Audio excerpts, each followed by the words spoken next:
For a time, we tried to contact him by radio, but no response.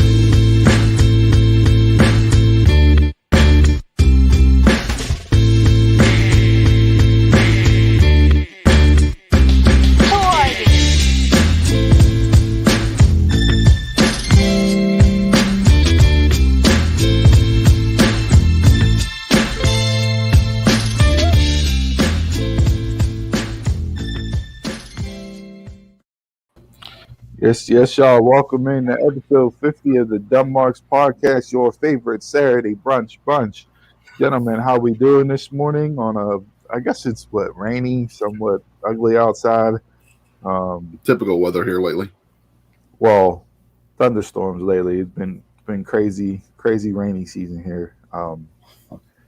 Well, Pittsburgh gets a ton of rain anyways. So how's everybody morning? Everybody doing good? Got some sleep. I'm good. Are stripper poles metal or plastic, and are they grounded? I don't believe they're plastic. That was a question asked by one of the Dumb Marks moms on this show, so we can. I wasn't going to put her on complete blast, but way to go, Chris! Thanks for identifying it. Hey, she said it. It's there. She did say it. That was a hilarious text exchange that it's pretty hilarious. She asked, that's just funny. The fact that your sister said that to her and then your mom's first question was that is pretty hilarious. My mom always wonders where me and my sister get our smart ass remarks from. I think that proves where we get them from. I mean, hey, you're out. If you're at a gentleman's establishment and storming outside, and you want to make sure that the entertainers are safe, maybe you ask that question and make sure if lightning strikes while somebody's doing a little dance, nothing goes wrong. You know what I mean? I think we need to find this out just for the sake of research and development. That's it. That's all. I mean, I have a few coupons to get in. I mean, we can take a trip on the road and maybe go see something. I have no problem doing it for the name of research. No. Is that where we have our 1 year anniversary show coming up? Can be arranged. Coming up, yes. So stay tuned for that. We'll get into that. Thanks everybody tuning in. Follow us on all social medias. We'll hit some of the plugs now, but all right. What do we want to get into? Intro. We had a long week, a live week of attending live wrestling here in Pittsburgh with AEW week. Wednesday night Dynamite and the first ever Rampage, so we'll get into that heavy during bell to bell. But what do you guys want to cover in the intro? Anything pop up that caught your eye this week in gaming, movies, TV, snacks, whatever else we normally cover during this opening bit? For gaming, Rockstar announced that they are going to remake 9 of their classic games from back in the day, and the first 3 are going to be the original GTA trilogy. So Grand Theft 3, Vice City, and San Andreas are all being remade and going to be out late October, early November. So those will be the first 3, and they're coming out for all systems. So what's old is new again in the gaming world, just like movies now. They're just remaking old classics now. They want to release Grand Theft 6, but they said they're not doing it because of the console situation. So they said, until that happens, you're going to get remakes. I'm not mad at it. I mean, I'll hop on GTA 3. I'll get into that. So I'm not mad at it, but it's just funny that now the gaming world is recycling ideas in games instead of coming up with new stuff. So also in gaming news, that Madden drops. So is Madden going to actually be different this year? I mean, The biggest complaint from last year was that it was the same game. That's every sports game. I don't see why people don't pick at each one. That's every sports game. Well, no, I mean, different rosters. Back in the day, from year to year, Madden, you didn't get much of a difference. you got more of a change in gameplay and story mode and everything else. But then again, you had a faster jump in technology back then. I mean, like I remember the first year the hit stick got added. Like that was the big thing, and then franchise mode, all that. Then you could incorporate your player from NCAA onto Madden, and you could have him get drafted and move up through the ranks. Like there was different stuff, but I fell off of Madden. I fell off from gaming period for a couple of years. Madden is what got me back in. So, I didn't play last year's version because of how crappy it was. I stuck to. It wasn't crappy. So we'll see, but I know that's a big complaint over the past couple of years in the gaming community was there's really been no real advancement in Madden. Well, they don't have to worry because in 2 years college comes out and Madden will be shut down. He'll still be around, but then that second year you'd be like, what has changed in NCAA? Nothing. You just got different names and jerseys. If you get names. So what else we got? On TV or for movies this week, they announced Venom Let There Be Carnage has been delayed. It was supposed to come out September 24th. It's now been pushed back to October 15th. Not a huge delay, but there was something else, Venom and something else I wanted to say were both rumored to be pushed back further. So now that they announced Venom, I'm curious. I can't remember what the other movie was. I wonder why though. Like, yeah, for something like that, it might just be something, in post-production. We'll see there. It can't be COVID just for that couple weeks. No. I'm excited for Venom. I would like the first one. Thought Tom Hardy was great. The trailer that they released, I think, what was it, last week or 2 weeks ago, for Let There Be Carnage looked really good. So I'm excited for the second one to come out. I saw how Carnage was made, and I'm not going to see it. No. So you're not gonna, because they're not going with the authentic storyline of who Carnage really is. Yes. That's why you're bowing out. I didn't even watch the first one because it didn't look interesting, so I'm not gonna watch this one. It wasn't as bad as it looks. No. It was watchable. I mean, was it like the best superhero movie? No. But I'm a Venom guy. I've always liked Venom. So I'll stick to watching it just because I like it. What else we got? On the superhero front, Titans dropped this week on HBO Max. If you haven't watched it, season 3. If you haven't watched it, it's a good series to get into. Do they do a full content drop or is it weekly? I didn't check. I'm gonna check as soon as I get off and start watching. Yeah, that was on TNT, right? No, they did. They put season 2 on TNT. Oh yeah, Okay. well, yeah. All right. Yeah, I caught a couple episodes of that and had no idea what was going on, who was what, but it looked interesting. I might go back and rewatch it to get into it to actually get caught up. Season 1 is better than season 2, but it's something good to jump into. Season 1 was on that DC platform, right? Yeah, that's where it started. Yeah. So yeah, I never got into it because it was on there. Now that it's on HBO Max, I might try and give it a shot. Yeah. I don't have anything else. That we talked about the farce that was the hiring of the next Jeopardy host to replace Alex Trebek. Came out this week that not only will former executive vice president or executive producer Mike Richards will be the regular host of the show, but Sony Pictures also announced that Mayim Bialik, I always mispronounce her name. Blossom. I just call her Blossom. That's what I know her as. But she'll be the host of primetime episodes, like special primetime episodes. So good call. She was my pick to have hosted full time, but I guess apparently because of her schedule and everything else that she's doing, wasn't able to work out a deal to host it full time. So having her on for specials is a nice touch.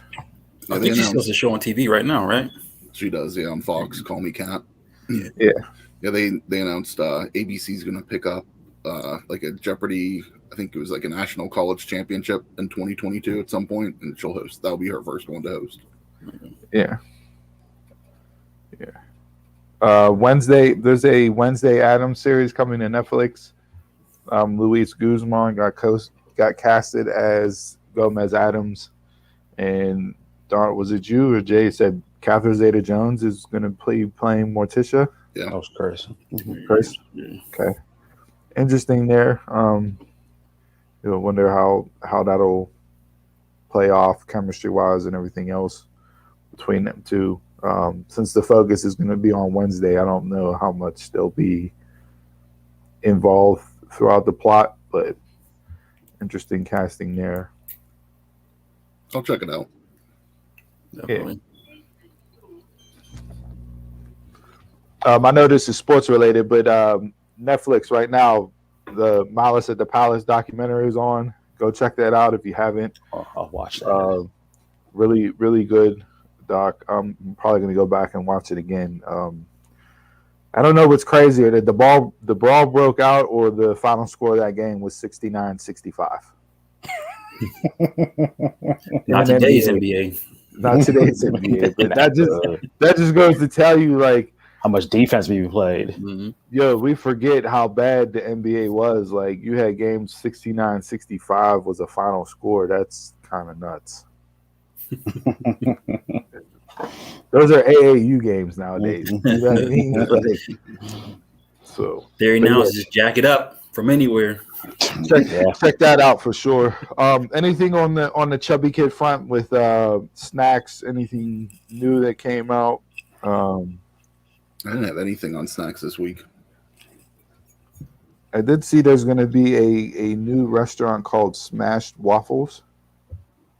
The bite-sized waffles. It looks pretty amazing, dude. Yeah, it's opening up here in Pittsburgh. It's going to be on Forbes Avenue in Oakland. So yeah, it's a North Carolina based brand, specializes in waffles and other stuff. So it's going to be kind of like you go to like Ocean City and you get all your special donut places and everything else or whatever. Like it's going to be along that line. So more like a pastry waffle instead of just like breakfast waffles. Growing up, we made those like for holidays, for wedding tables and all that kind of stuff, but we called them galettes. So yeah. So, but I'll probably check it out just because, like I said, I'm a chubby kid that likes waffles. So. Yeah. All right. Anything else? We're going to be heavy recapping live week. What else we got to? Suicide Squad. We all watched. Real quick. Thumbs up. Thumbs down. Thumbs up. Thumbs up. You guys are out of your mind. What didn't you like about it? It was all right. Hold on. Before we do this, spoiler alert. If you haven't seen the show, if you want to drop off live, that's fine. When we do the audio recording, we'll ask that you pause and fast forward through this next segment because fuck it, we're going to get into it. I don't care. What didn't you like about it? I didn't connect with anything on it. I really didn't like it. I didn't like Harley's parts. I thought I would like her parts the best. Her parts were just very bland. I didn't mind the violence. I thought that was something different for a DC movie. Like I was cool with that. I wasn't invested in the characters at all. I thought the story was terrible. Like I didn't enjoy any of the writing of the story at all in this whole movie. And once again, like I felt on the first one, not enough Viola Davis as Amanda Waller.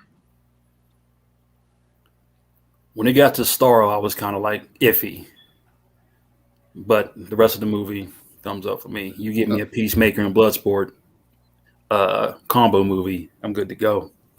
Yeah, the whole last part of the movie, I don't know if you guys remember seeing it, Mermaid Man from SpongeBob. That's all I thought the last half hour of the movie. He pulled off a starfish as the main villain. Like, come on. Did he pull it off or did he just put it in there? No, he pulled that off. It was not pulled off. No, Absolutely. awful. Well, That was you two are like the only two dissenting opinions because it's still at like 90% Rotten Tomatoes between critics and fans. So I mean, It felt like it was just DC Guardians to me the whole time watching it. I was just like, okay, he just took the plan from Guardians and just slapped it on DC. Essentially. but Guardians worked, but Suicide Squad didn't. Like, but Guardians was more about the comedy. I mean, I like my Suicide Squad dark. I don't like it like this. Oh, let's joke around this and that. I mean, the only really funny part I really liked was the Weasel stuff in the beginning. Weasel was great. The whole bag of dicks on the beach, that back and forth was tremendous. Look, when they listed all these, King Shark was hilarious. Sylvester Stallone can't talk in real life, so for him to voice over King Shark was just the perfect pairing. Okay, I didn't know that's who it was. I don't know who it was either. So it just makes it that much more better because instead of Adrian, you get friends. Like it's the same. It's him talking in normal voice. He didn't even have to do anything for it. And then have this beginning promo with all these people, like when it first got announced, all these cast members, and just to kill them all half off in the first 5 minutes. 3 minutes was tremendous. Great. Yeah, tremendous. Yeah. I didn't like the first one. I didn't like this one. I basically explained it as if you like the first one, you'll like this one. If you didn't, you probably won't like this one. See, I didn't like the first one, but I like this one. I liked it, but I like this one better. Yeah, wasted 2 hours for me. Same. So then, based off of Donald Chris, based off of your reviews of the movies, are you going to turn around and watch the Peacemaker series? Probably not. Maybe, I don't know. To be determined. I don't know much scene I can take. I'll start it. And I don't know that much. Well, James Gunn said Cena's the best improv actor he's ever worked with. So you get weekly exposure.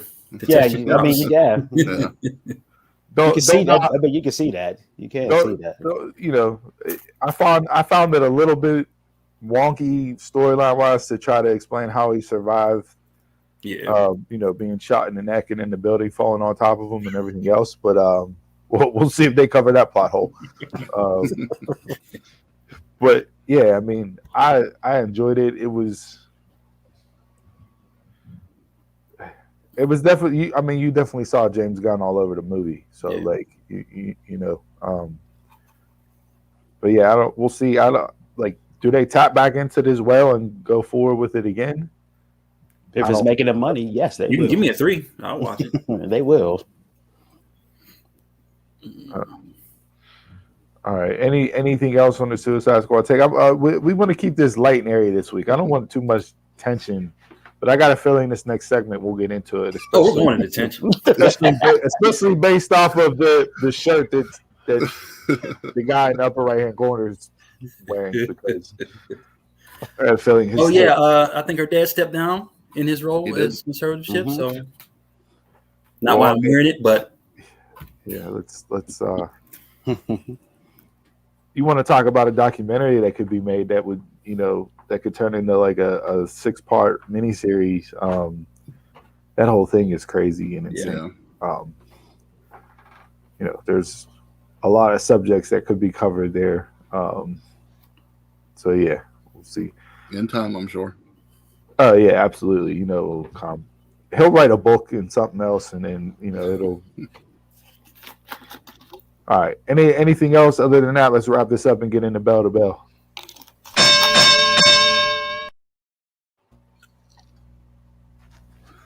All right, World of Pro Wrestling this week. So your boys, the Dumb Marks, were at AEW Live both nights this week, Wednesday night Dynamite and last night's first ever historic Rampage in Pittsburgh, PA, as Jericho was calling it on the broadcast last night. So both nights, what'd you guys think? Thumbs up, thumbs down, thumbs in the middle, and then we can break stuff down. But overall, experience-wise, show-wise, how'd you guys think they pulled it off with AEW coming back to Pittsburgh for the second time? To see live wrestling again, was great. Yeah, Fan first, experience Look at that thumbs up. was okay. well, fan experience the first night. live crowd. Wednesday I had to like mentally prepare myself to be in an event around a bunch of people again. Yeah. Same. Like you're talking, I haven't been to a live show since we went to first AEW, which was 2 years ago. Mhm. Same. But just overall, this was the first big thing I've done since COVID. Mhm. So being around that many people and everything else, all in all, I thought the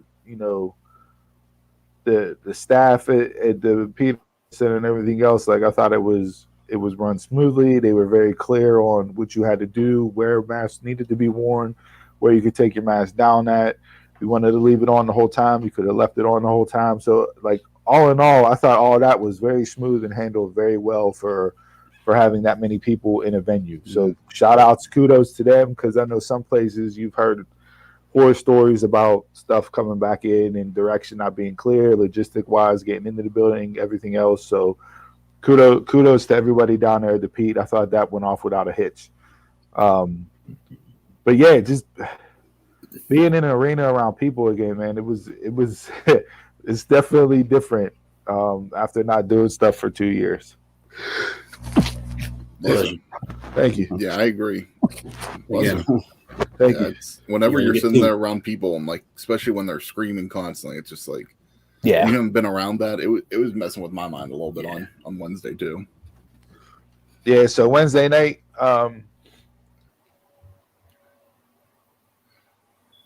but we got first hour of Dark Elevation taped, and we had Dynamite, and then the second hour of Dark Elevation taped. So 4 hours of wrestling for $25 is not a bad deal at all.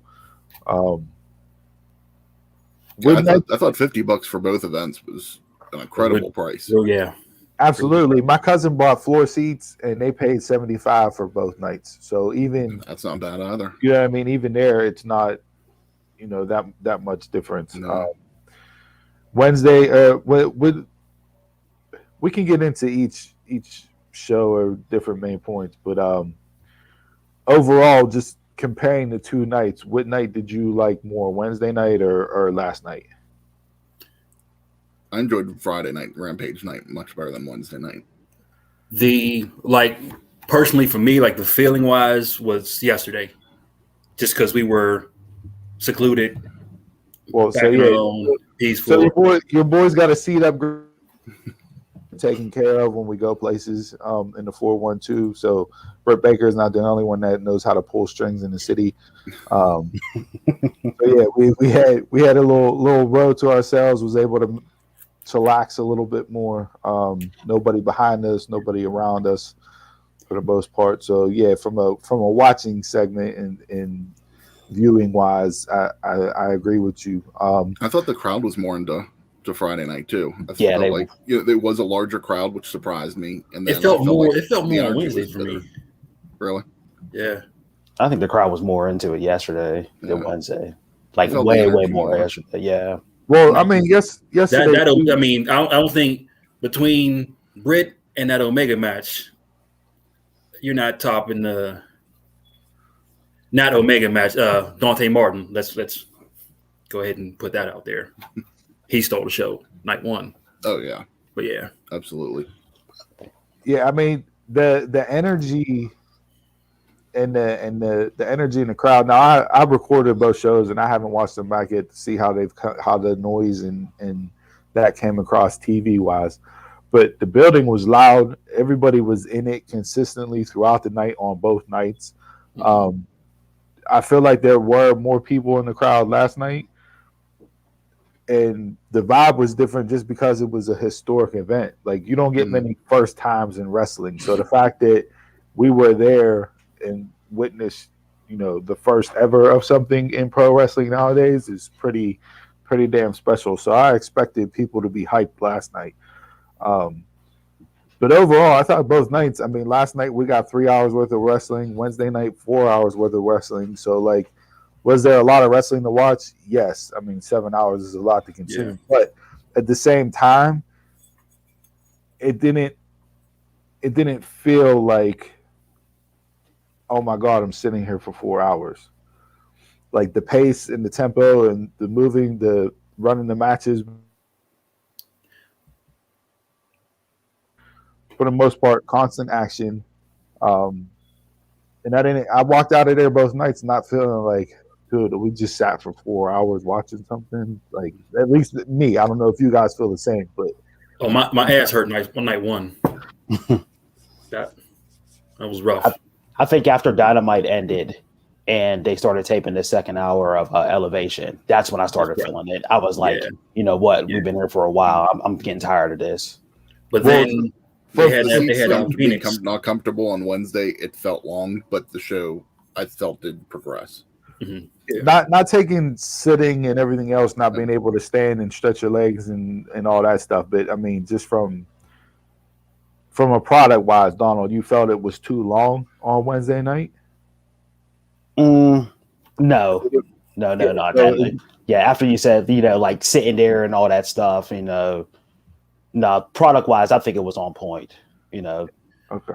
Yeah. I mean, well, after you do Mania up in East Rutherford, you ain't. This is true. Yeah. This is true. Mm-hmm. Nothing compares to that. So, or the 7 hours guys, in Dallas. You guys have been to the long WrestleManias where you've been there 5-6 hours. Granted, this was 2 shows that totaled 7 hours, but the feel from what I'm hearing you guys say was different between those shows, even though it was length of time wise, it was about the same. The only thing that I wish that they would do differently for the Dynamite taping, I don't need like another hour after Dynamite. That was just weird. Give me like the main event match to go home. Like something like like they taped the Lucha Brothers match, as the main event to go home. If that would have been right after Dynamite, I would have been perfectly fine. Yeah. That's where I had my law at the 2 matches in between there. Yeah. And then they came with Lucha Brothers. Well, they did that the first time they were here too. They split up. They split it up that way. We got matches before and matches after. So, and then they came out and talked for a while afterwards too. The first 2 years ago. Yeah. Mm-hmm. I like Eddie Kingston being the hype man to the live crowd, coming out talking. Saw that man 3 damn times. Yeah, I don't need Eddie Kingston coming out hyping up. I Guys, didn't feel like, especially like yesterday, he came out. I was just like, to me, it was just like he just came out and talked on the mic. He didn't even like hype up. Yeah, like the one like before they ended night 1, I didn't mind that because he was sending everybody off. Yeah. Mm-hmm. I mean, last night you really didn't need a hype man last night. No. Mm-hmm. You could have had -1 come out there and say something, and the place would have blown the roof off. Like it didn't matter who was out there because it was the first ever Rampage. So like, the crowd was ready for it.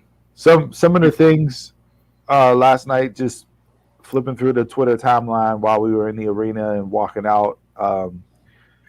Rampage review wise, everybody loved the fact that it was 1 hour. It was quick. There were storylines involved, even though it was an hour. 3 matches was about right. What everybody liked as far as match wise within that hour programming. It wasn't like they jammed 7 matches into an hour. But the traction was the 4-man booth. Everybody felt that the 4-man booth was way too much. They said Jericho overpowered a lot of people. Mark Henry was kind of lost in the sauce, didn't really have his footings. I thought Henry was a little off doing the backstage interviews last night. Don't know if that was his first time doing it. He's great on Busted Open. Shout out Dave LaGreca and Gabby. Met them Wednesday night after the show. Both of them really nice people. Said hello. Little fist pump with Dave LaGreca. All I needed was a rant from him. But tremendous people. And I am officially a Gabby guy if you haven't seen my name tag for today. So there's our 4th t-shirt. Yes. Yes. That probably will be our 4th t-shirt. No, but yeah, to me, like if you have like, why not let Mark Henry get some dry runs on Dark and Elevation doing those backstage segments? Like to me, he was a little dragged out, a little long winded. I don't know if he was searching for the right words or what, but he needed to get into stuff quicker and whatnot. But I thought the 4-man booth was going to be a problem going into Rampage. Don't know how long they'll stick with it, but I haven't listened back to the show yet to actually break it down. But Tony Khan did say that that's one of their main things is that they'll put Mark more out, like doing interviews and things, and not so much focused on at the booth. That's fine, but I don't know if out of that 4 men, I don't know if he's right for that. Yeah. Because if you leave Mark just doing that, then you have a Jericho who's kind of a heel commentator, Heenan-esque. Taz is definitely, and I'm not comparing him to Heenan. I'm just saying in that role, Jesse Ventura, that style. Taz can go either way, but Taz, heel character on television, so he probably carry that over into announcing. And then you have Excalibur, who's your play-by-play guy. So, like, I think it would have been better suited if you would have had Jericho or Taz being the one doing the backstage stuff. Leave Mark out there to be your face commentator that backs the baby faces. Then you have Jericho or Taz be your heel and Excalibur be your play-by-play. I just think a 4-man booth is way too much. Yeah. It is. It might just take some. Even 3-man booth is too much. Well, and not to, when Dynamite first happened, we're like, oh, Excalibur, JR, and Shivani, like, this isn't going to work. How are they going to – and, like, they got their groove and they figured it out. And now you see what the more of the finished product is between them three and who lays off when and everything else. So first night,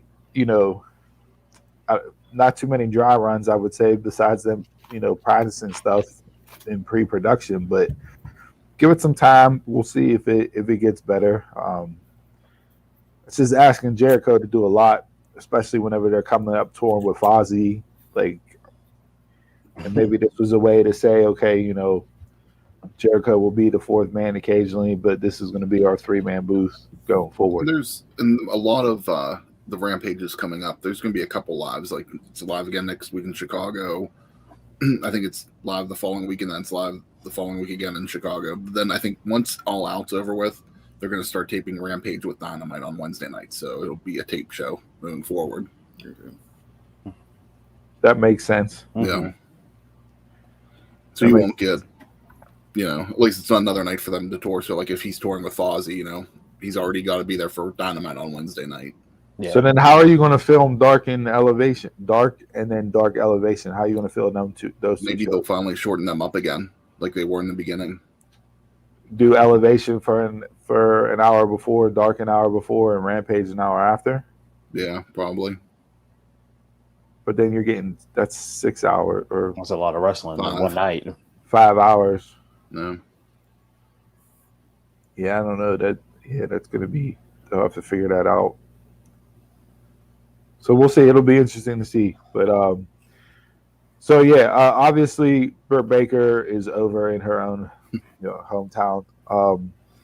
Crowd went nuts both nights. Looked like a damn fourth quarter of a Steeler game with Renegade playing with the towels waving and everything else. But I agree with you, Jay. Night one, Dante Martin for me was the star, stole the show.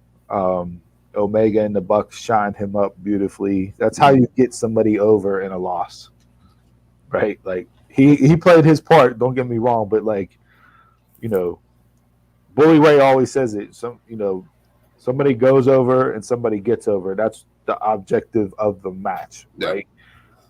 No matter who wins, you want the other person to get over. Well, in that match, Kenny Omega and the Bucks got over, but Dante Martin, he was the star out of that. So, anything else from night one that stood out to you guys?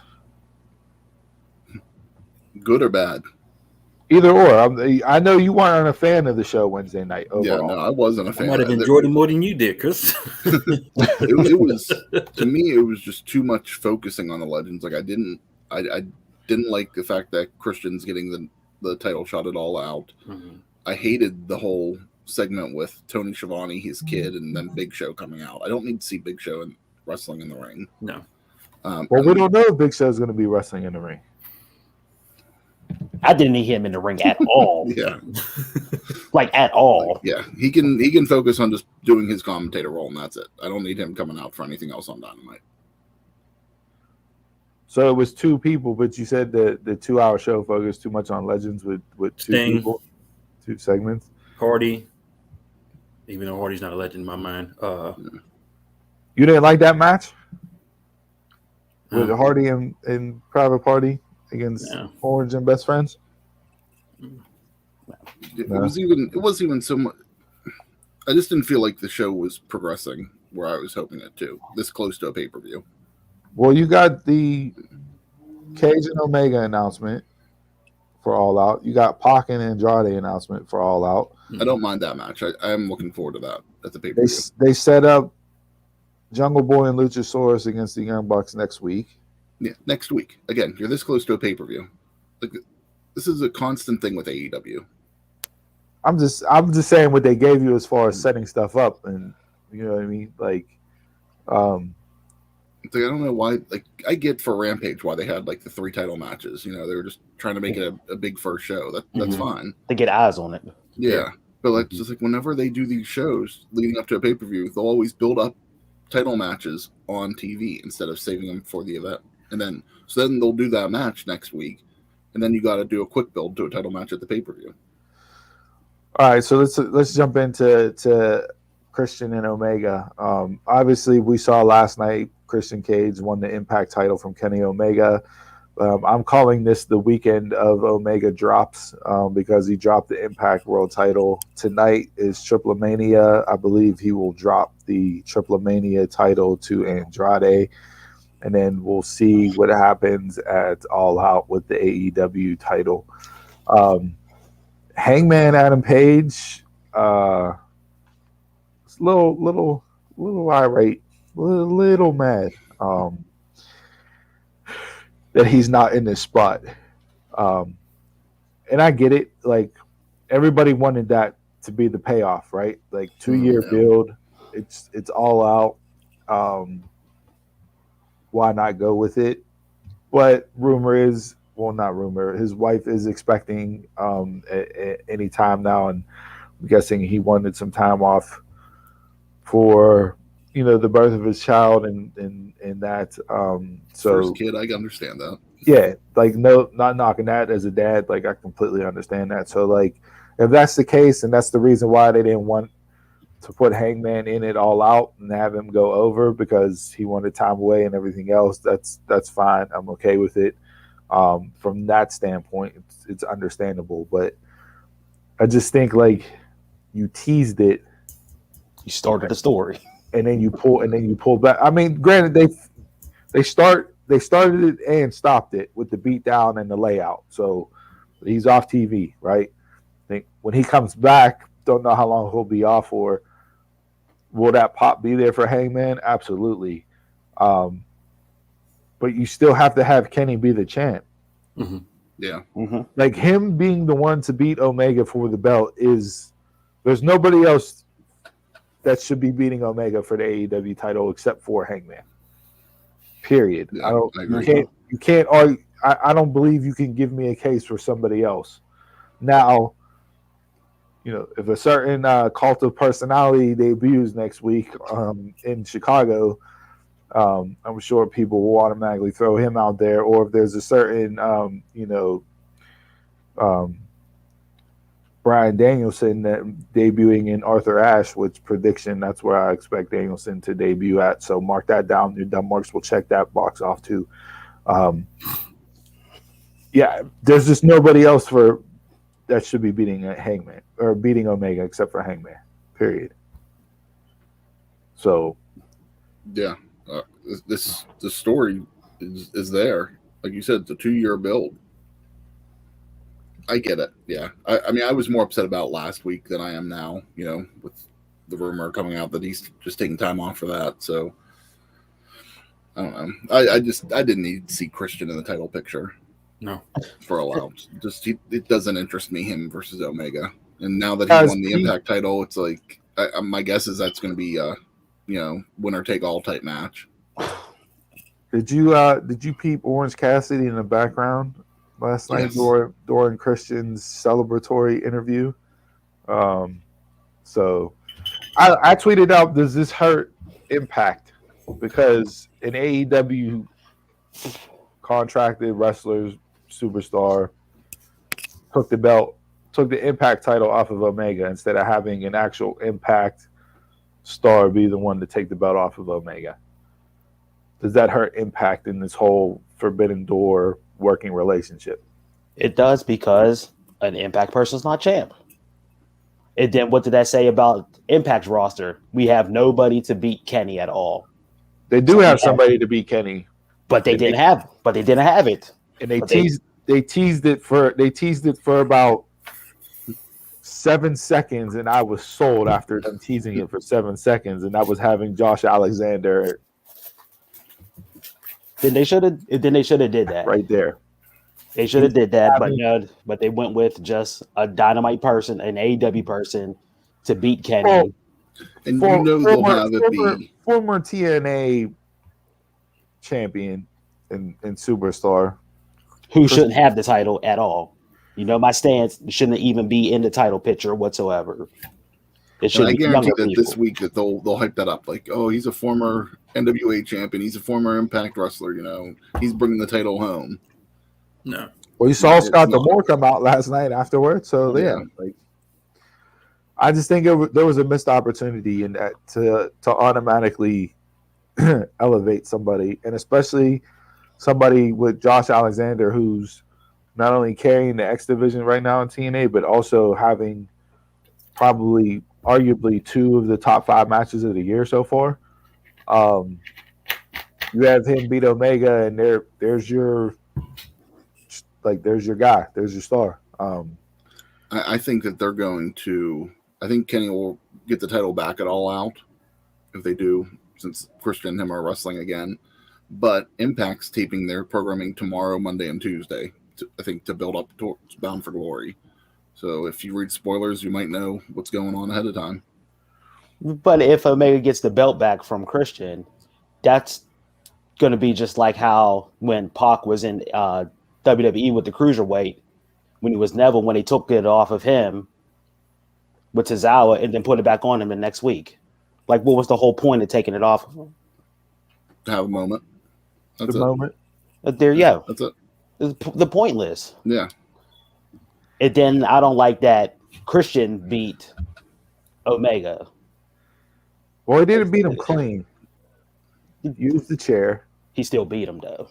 And the odds, it still beat him. And there was part of the thing, too. It's like they were celebrating in the back after the match. All excited that Christian's win. Just like, he just won heelish. It's just like, no one's going to sit there and, like, if Kenny Omega won like that, that'd be the whole story. Like, he didn't win clean, Like, how can you accept that win whenever you didn't win clean? But you can do that when you're a face. It's just like, any means necessary. We'll see. It makes no sense. All right, and then so the ending last night, main event, Britt and Red Velvet. I know Britt was hampered by her broken wrist, and you could tell like they stuck to a lot of stuff. Chain wrestling wise, on the mat wise, reversals, like those types of things. I thought they had a really good match. I'd like to see them two go at it whenever Britt's fully healthy and can use both hands to see what they would do differently in the ring against each other. I thought the ending fell flat, man. It did. It did. And I watched the clip. Even commentary, like, or as like letting everybody know, hey, that's Jamie Hayter, and it just didn't come off well. Like that to me, that I was hoping obviously first ever Rampage, right? So I was expecting something big. Obviously, we got the title change, but like from a surprise standpoint, I'm like, okay, this is a good spot with Britt in the main event for them to do something with a woman free agent to get buzz around the women's division. So like, I thought that would have been a great spot for, say, like Ruby Soho to show up, formerly Ruby Riott, or even the Iconics to come out and either band with Britt or lay her out, whatever. But for somebody that hasn't been on AEW television for 2 years, who's been out and injured and everything else, who completely changed her look over that time frame, like nobody in the arena knew who that was. And it's not a knock on her, but like it just didn't come off the way they were expecting it to come off. The last time she was on was Britt beating her in Pittsburgh. So it's like, like 2 years later, no one's gonna remember you. And especially whenever the announce team said, "Oh, that's Jamie Hayter," you never established her as a character in the first place. So, just don't even say it. Just say, "Who is that?" And then let Britt say who it is. And they did that after Rampage went off the air. Yeah, after it went off the yeah. So it didn't even come across to the live audience that who was it? There, like, which is there. Yeah, it kind of fell flat. So. I mean, I'm okay with her being in that role because she really did change. I liked her. Except I don't know if she wrestled once or twice in AEW. I remember her wrestling against Riho. Okay, so she probably did have 2 matches then. Yeah, and then I think she had dark matches. The loss to Britt and From when I saw, I didn't mind her before. So, but now that I didn't. But it was just like we'll see what she's like.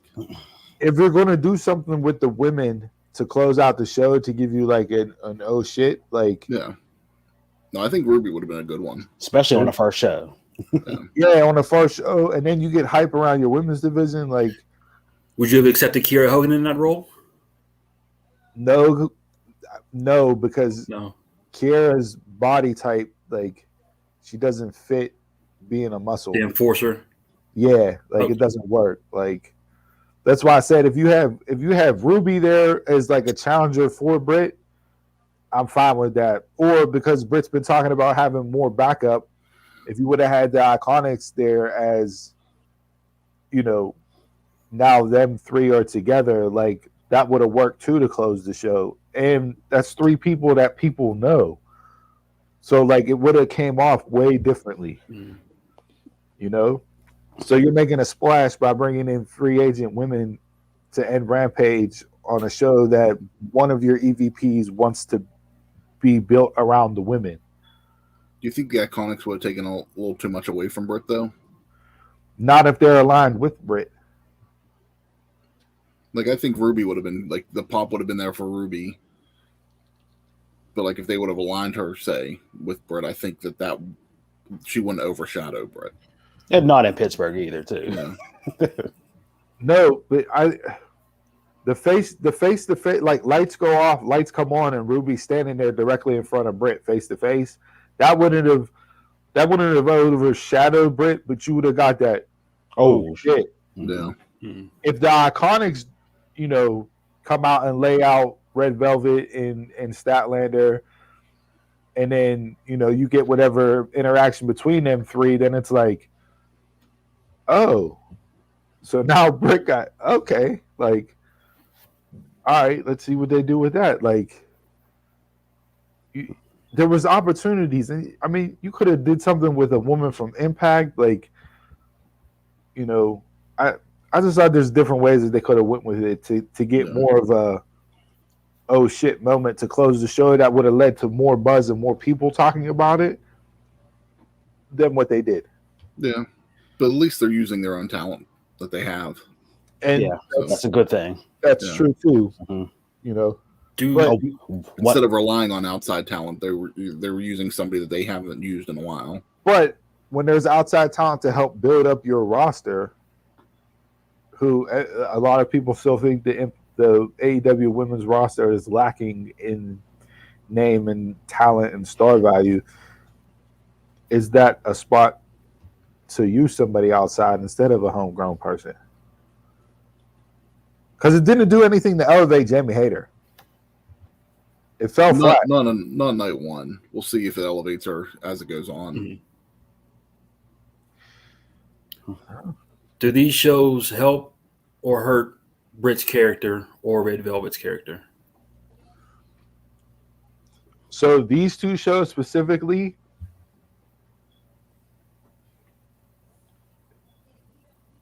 Britt was going to get cheered no matter what, heel or face, right? Yeah. They ran with it and let her get cheered because, again, this is going to continue her momentum of, you know what I mean? And I think they'll let her go either way. Like, she'll be that tweener that'll walk the line, and her promos will dictate heel, face, whatever. But there was nothing they would have did to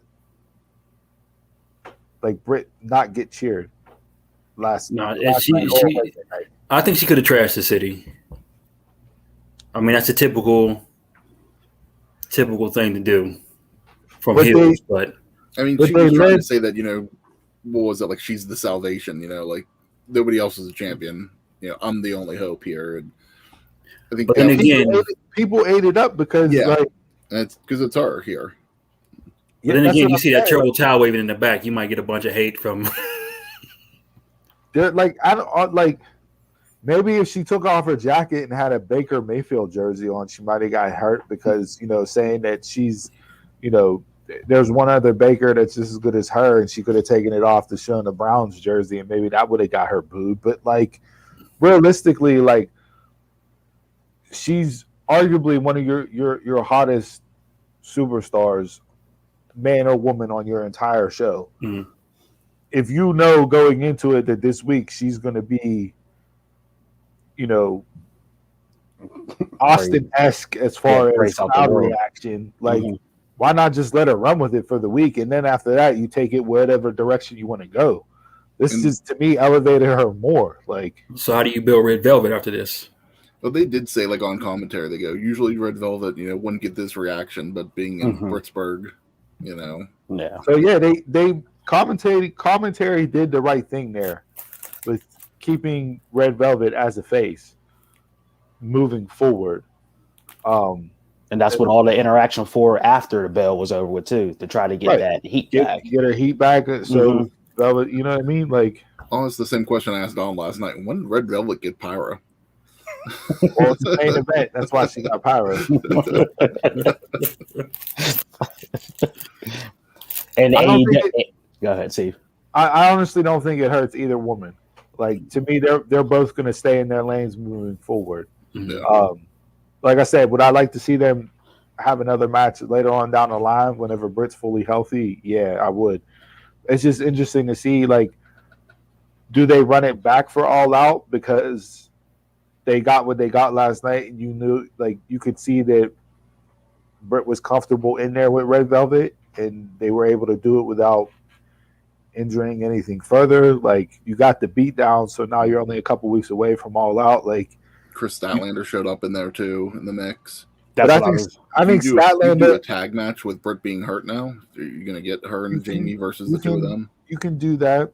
It eliminates a title match, unfortunately, but with the AEW production too, they caught Statlander's head peeking above the ring. It did like a couple minutes late. Yeah, they caught it. And then they were like, Statlander out here to save Red Velvet. And I was like, no, a couple minutes ago you caught her peeking her head over. I noticed that with in the opening match on Dynamite, the Seidel brothers, they were just kind of hanging at ringside, like waiting for their spots. Like, okay, dude, it's like you gotta act hurt or something on it. You can't just sit there and just be waiting for your next spot. Yeah. All right. But no, I mean, overall, I thought the week was good. I agree with you, Chris, that, like, we're a couple weeks away, 3 weeks away from All Out. Where's the build? Yes, we have match announcements, but again, I guess with Christian winning, like, that's the storyline. He can beat Omega, like you said last night. Yeah. So now that's the story they can run with over the next couple weeks. And that'll really be interesting with Omega, like that match actually being live last night on TNT, and then Triple Mania being tonight live. That can be, they can kind of do that with Andrade beating him. Saying, right. Hey, so now it's still fresh in his mind. He's shook right now. Right, he's shook. He lost one belt. He loses a second belt, and all he has left is AEW gold. Like, yeah, you can tell that. So that's a story that you can run with. But yeah, I agree. There's not. You don't know who the Young Bucks are going to be facing. You don't know who Mira is going to be facing. Supposedly, you'll have FTR and Pride and Powerful on All Out. So like 3 matches, well, 2 for sure that you know of: Omega, Cage, and Pac Andrade. Mm-hmm. If you have FTR and Pride and Powerful, that's 3 matches on. You'll probably get a 8-match card for All Out. It'll be 4 hours, almost 4 hours. So where you need 5 other matches, so to speak. You have this upcoming week. I don't know. Well, I'm gonna assume it's for All Out, but you have Spears versus Guevara on Dynamite, and it says that Sammy's supposed to have an announcement this week. Be my guess that he's gonna have a match at All Out, but we'll see what that really is.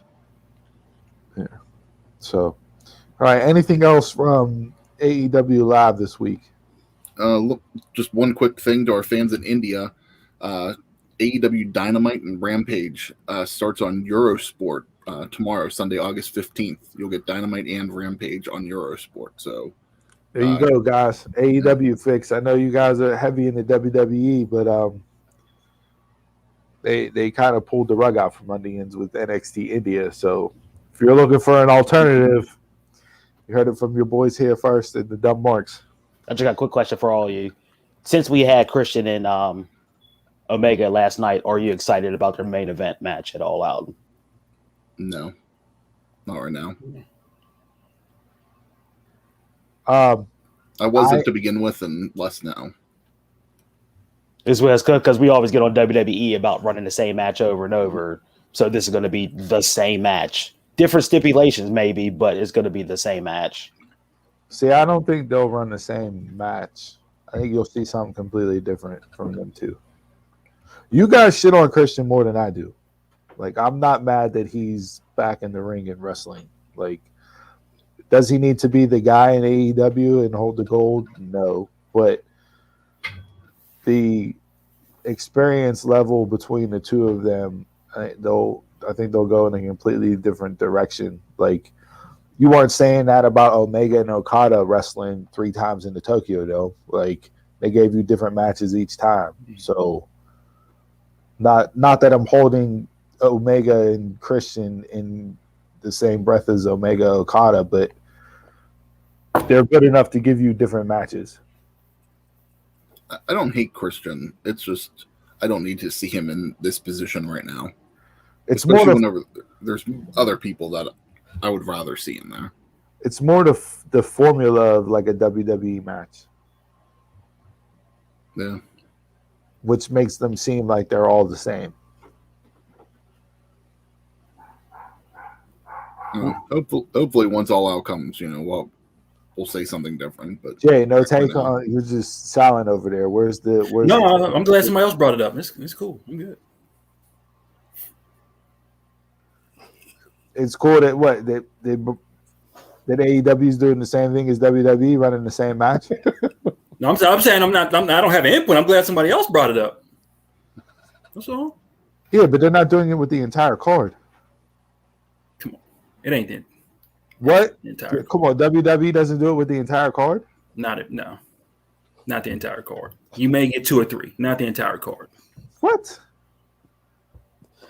We've seen Charlotte, Rhea, and Nikki since WrestleMania, and now they're going into a triple threat.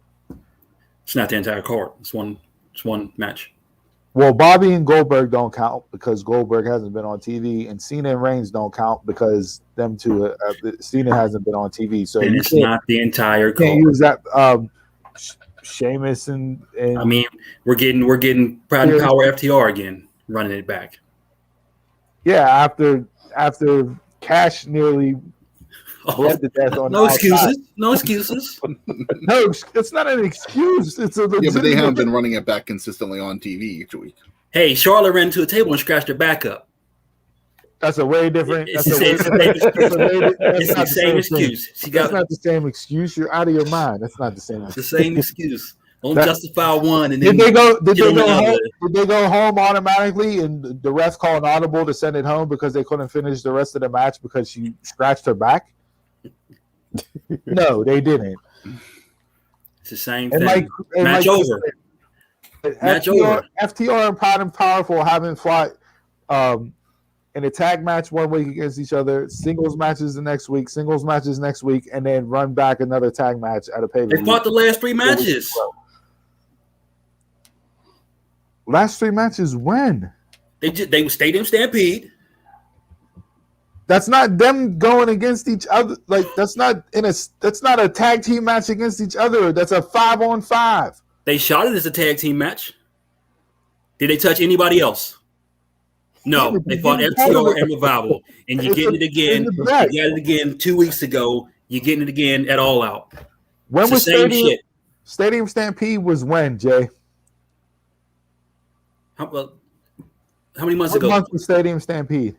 And what have either of them done since then? What month was Stadium Stampede? I don't know, but what have they done else other than then? I'd have to go back and look, but I they think haven't fought each other. Pride and Powerful might have had a match with somebody else. Everybody froze. Oh, I'm fine. No, we're just enjoying this. You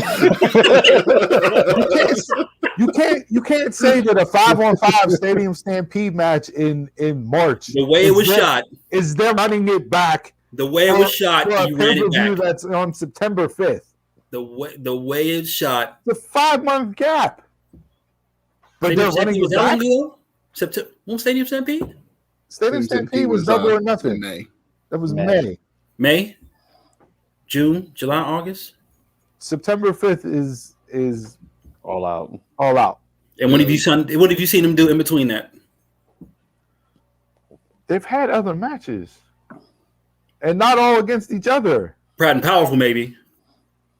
FTR's wrestled on Dark and Elevation. Main event.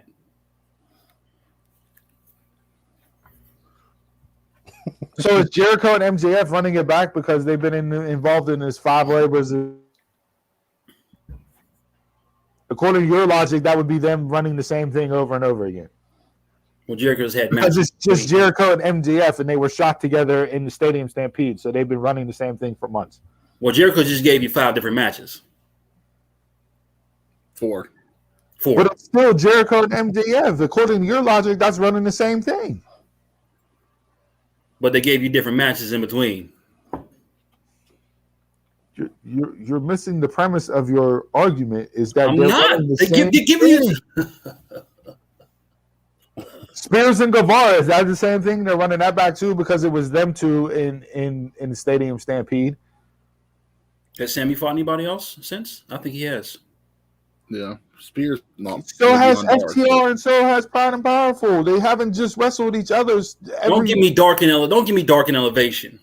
They haven't just wrestled each other over If this you're doing that, you can 4-month throw- period. You're running the same shit back.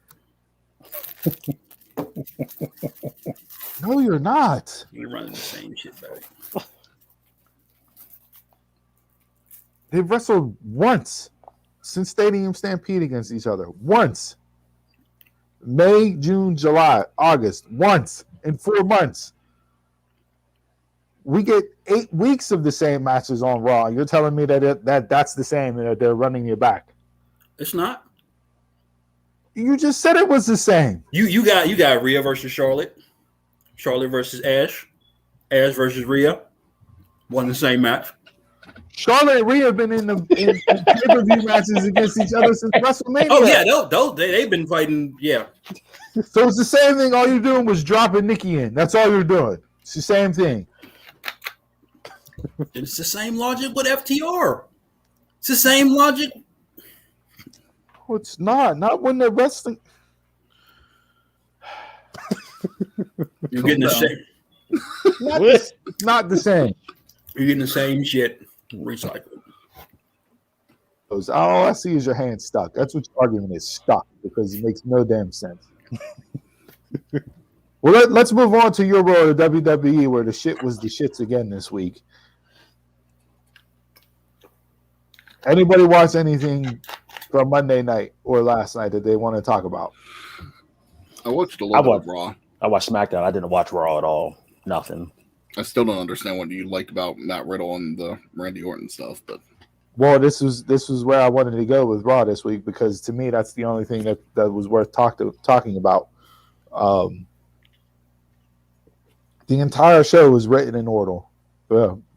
Written in order. I'm tired of Riddle and Orton. The entire show. They had 3 or 4 segments in the first hour of them two, between the opening promo, a backstage interview with Randy, a backstage interview with Matt, and then they had the video package of the two of them. So 4 segments in the first hour were just dedicated to them two. So obviously, if you're watching the show from a wrestling standpoint and you've watched wrestling long enough, you know, oh, hey, something's going to happen in the main event, because did you see it coming? Told you the first hour to look out for something. I didn't care for any of it. No. I enjoyed it. Which the only thing I cared about was whenever Orton actually did it at the end. What did he do at the end? Because I didn't watch it, so I'm not going to watch it. So. RKO'd him. Okay. So he RKO'd him. Like AJ said in the opening promo segment, this man has done nothing but turn his back on every single person he's ever been with. So it's only a matter of time before he does it to you. And Orton hit him with the RKO. Now, and I'm sure we'll see that at SummerSlam. Here's the swerve for me. That RKO was not Orton turning on Riddle. I don't think so either. That RKO was Orton initiating Riddle, teaching the kid a lesson. Hey, now you know. But I think this will lead to Orton and Riddle beating AJ and Orton for the tag belts at SummerSlam. I agree with you there. Jason and Chris said it was eventually going to happen, so here we go. It's not the turn. In my eyes, it wasn't the turn that everybody's thinking it was. Yeah, no. It was a teachable moment. Because didn't they hug it out after the show? No, but it went off with Orton leaning over top of him and just patting him on his head. No, I mean, didn't Cena come out like after doing Dark or something? Oh, you know that don't count. They don't air it, so it doesn't count. Yeah, you know. That's not canon. Yeah, I don't know what happened after Raw went off the air. I didn't see any of that, but did you enjoy Ricochet and Sheamus at all? I didn't watch it. No, because this is where WWE is losing me. Well, one of the things that they're losing me on. Who came up with the idea to have number 1 contendership matches against the champion? So if you beat the champion, you get a shot at the title. I think AEW came up with that idea. AEW with the Eliminator stuff. Yeah, the Eliminator stuff's usually like people. But did they beat done the champion for a match, but I don't think they came up with it. Yeah, probably. Not came up with it, but I'm saying that's the first time I came up with it. Yeah, but WWE is running that now. Like that's how they're getting title matches now.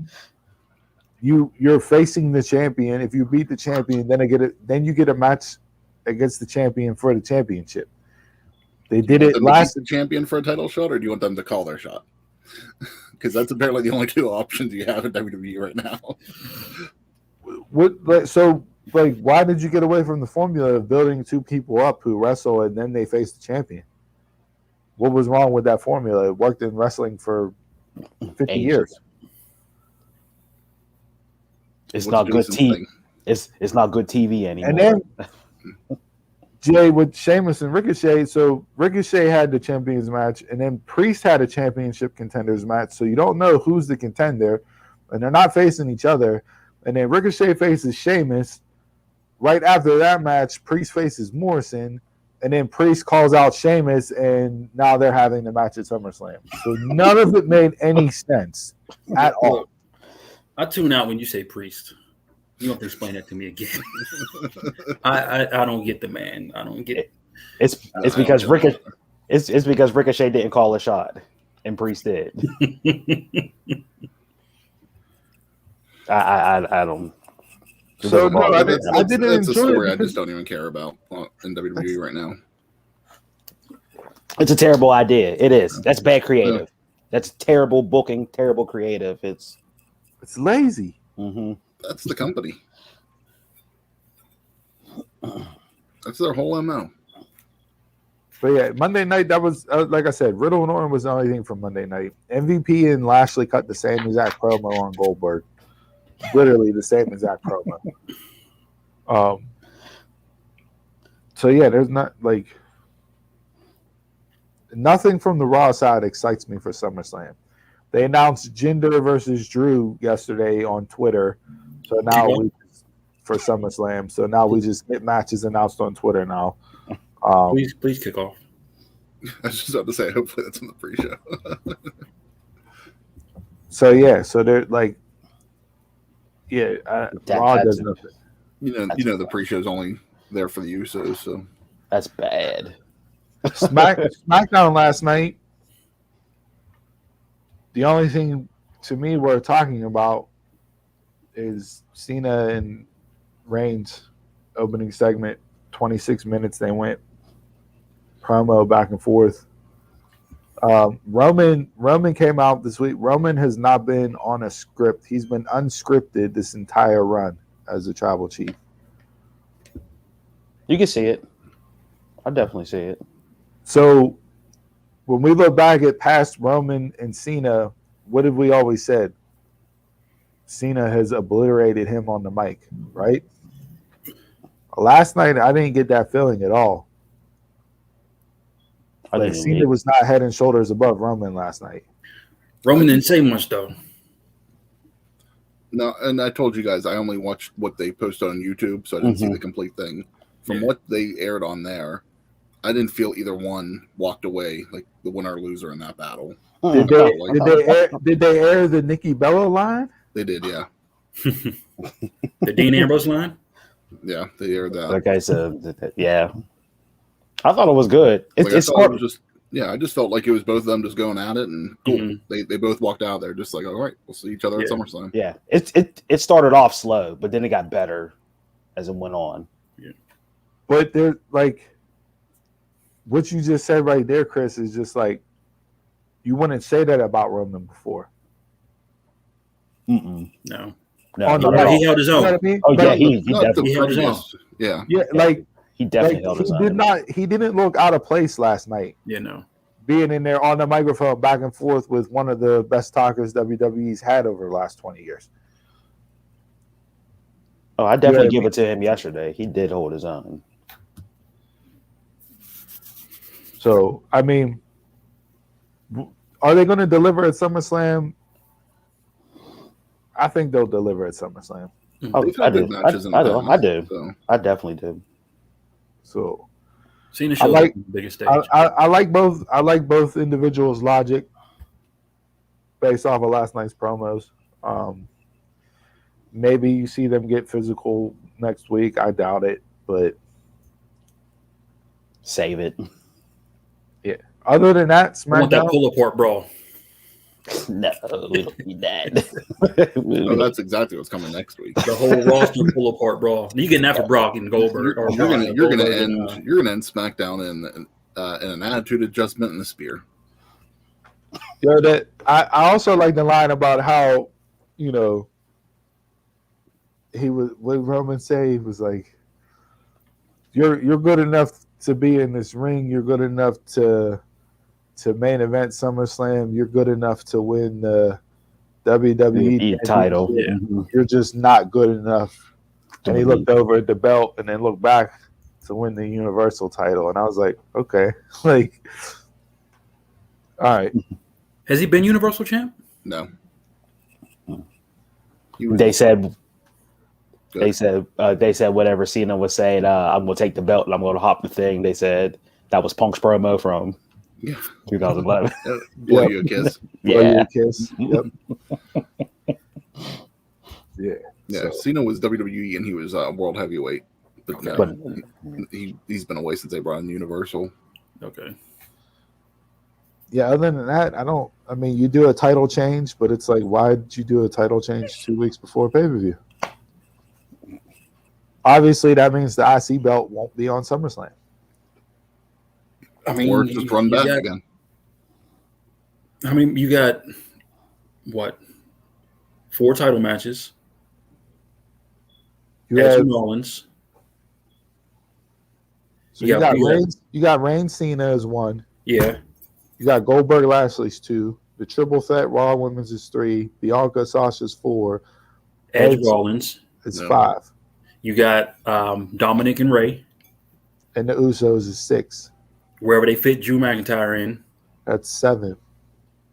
Hopefully, I hope Priest is on Raw. Priest and Sheamus would be 8.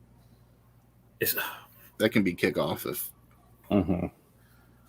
But honestly, that's probably going to be the SmackDown tag match. That's always where they put it. I would have rather seen that match than seeing if the Drew and Thing or Sheamus and Priest.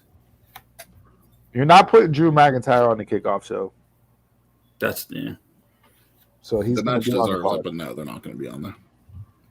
And then if you have Orton and Riddle against Amos and AJ, that's 9 matches.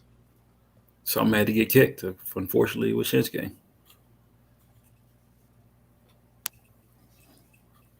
It's like, what's that say for the IC belt? Absolutely nothing. Where's it been for the longest time? Absolutely nothing.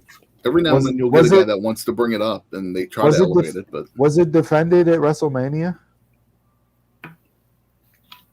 Yes, it was. Wasn't that whenever Apollo beat Big E? Yeah. Mm-hmm. I had to think about that for a second. No. But it hasn't been on a pay-per-view since Mania. I don't think either of them have they? I don't think so. U.S. title hasn't either. Wow. So your 2 big undercard belts on both shows. TV titles. Basically. Yeah. They make it a TV title. That's why I hate having 2 world championships. There shouldn't be 2 world championships. There should be 1 champion in WWE, and that's it. Then you have the second tier titles for that reason.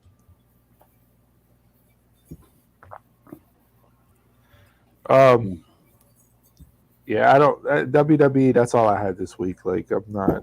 Didn't care if Bianca and Sasha. To beat up at the end. I did contract signing. No, I didn't mind. No. Why is Carmella and Zelina automatically coming out for Sasha now? After Sasha and Carmella were feuding whenever Sasha had the belt. Like, you were just supposed to forget about any of that happening. But just because they're heels, they're going to come out for the heel challenger to give a beat down to the champ to make Bianca look stronger. It just didn't. It does nothing. To be the witnesses for the contract signing. Oh, yeah, witnesses, because Cena ran out and scratched Finn's name off, wrote his name in Sharpie, and then signed a contract. So that's a valid contract. Yeah. So that's what Sonya Deville said. He was like, these contract signings have been out of hand lately. And Corbin stole the Money in the Bank. Let's see where that goes. That's that I popped for that. I'm not gonna lie, I popped for that. So that's official. Yeah, I think it is. Yeah, that's official. Yeah, I think he'll open it up and there won't be a contract in there. Why should you try to cash in? Like a pop case. Something will pop out and get on the shirt. Yeah, it's a prop case. It wasn't the real Money in the Bank, which will just further have him stumble down more. I'm loving what Corbin does. I don't care. I don't care what anybody's. You can hate on Corbin as much as he wants, but whatever character gimmick they've given him, he goes into it 110%. And I mean, to walk around like that, he's a bum. with the, No, I'm not even talking with about the the character right now. with that hairline. And the fact that McAfee calls him bum ass Baron Corbin on each show is tremendous.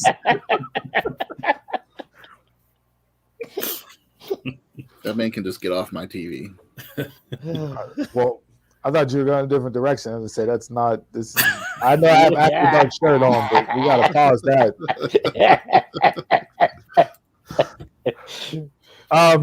NXT wise, nothing really for me that stands out Nothing. one way or the other. Adam Cole eviscerated Kyle O'Reilly on the microphone, but Cole does that with everybody. As he should. He was backstage at AEW this past week. Inside sources told us that on Dunmark's podcast, so take that for what you will.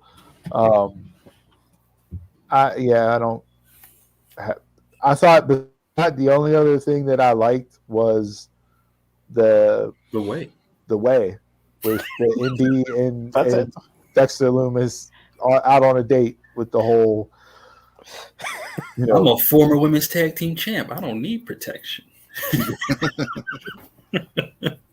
At the end, when Indy was like, "John, is that you? Yeah, that's John. Yes, me. That's John Pablo. Yeah."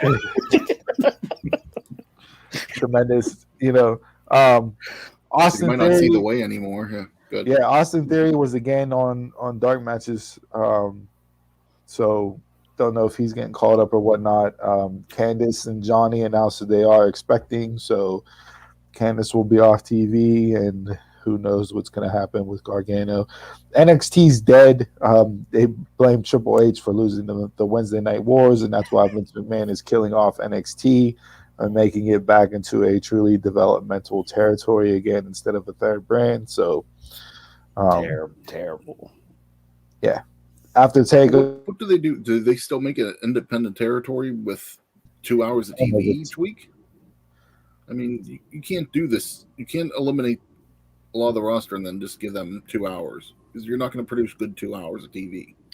If they go back to an hour, I'll be okay with that, because I preferred NXT as an hour instead of 2 hours. I think honestly, I think this is legitimately Fox is working on their streaming, and I believe they bought Tubi. Okay. I know you just had the network go on Peacock, and you got $1 billion from them, but contracts are made to be ripped up, brother. People at USA are not happy with WWE and what they're doing with NXT right now. They're not. They weren't happy with the whole. Was it Hell in a Cell match? I wouldn't be surprised in a couple of years you see just WWE programming on Fox, and you have Raw, SmackDown on Fox, Fox and FS1 or whatever, and then streaming. I don't know how long of a deal they signed up with Peacock, but that's been trash. Yes. So that's been bad. But I talked about that. They're happy with it. They're not changing that. You said if Fox is working on a streaming thing, I don't want to see you jump ship right away until you get your shit together. Yeah. So yeah, even the past couple of years, ESPN, Disney, they've been wanting the WWE content as well. So they were there. They were the ones fighting against Peacock for it. So you never know if they're going to be coming after it again too. Yeah. Just some real quick hitters. ROH moved Death Before Dishonor pay-per-view out of Florida due to COVID. That is, we're doing a podcast live, you jag-off. Jesus, this guy. Hit his mute button. Good. I'm fucking believing the nerve. The ROH moved Death Before Dishonor out of Florida due to COVID concerns. It will now take place in the old ECW arena, the 2300 Arena in Philadelphia, on September 12th. Tonight, Triple Mania pay-per-view. Omega Andrade, Deonna Purrazzo, Fabi Apache, and then the main event is Psycho Clown and having a brain freeze here. Hair versus mask match. I forget who he's facing. So we'll see if Omega drops the belt again. Also tonight is New Japan's Resurgence. Mm-hmm. You have Ishii versus Moose, Jay White versus David Finley, Juice Robinson against Hikaleo.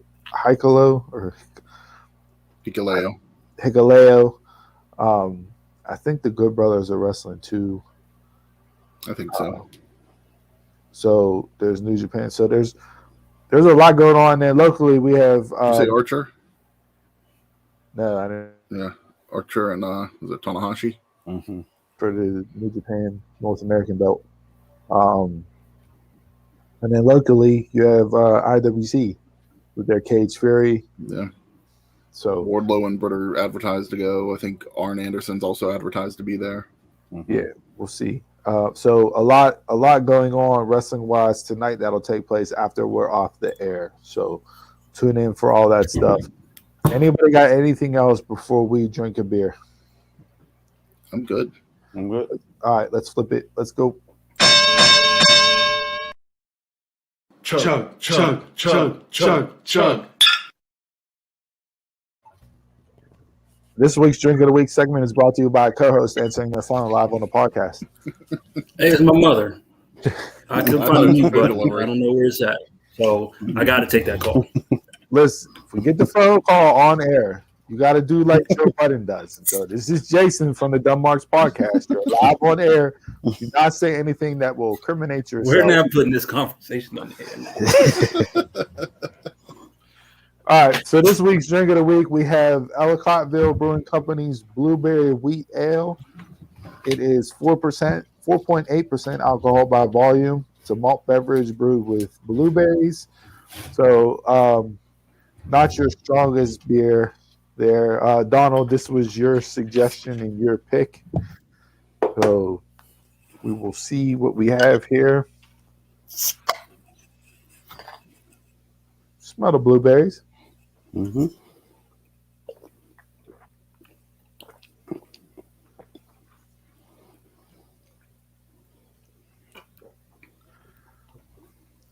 I'm not getting a whole lot. Is this the NWO breaking into the show? No, I'm not getting a whole lot either. I was expecting more out of this flavor wise. But to me, it's just like Nothing. just drinking a beer.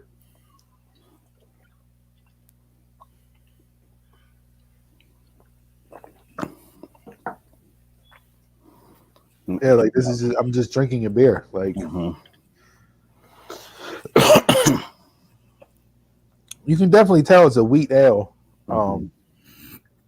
But flavor wise, like to me, there's nothing there at all with this. Not saying that in a bad way, like meaning it's bad, but to me it just tastes like just drinking a beer. Like Yeah, you know what I mean? Like a regular wheat.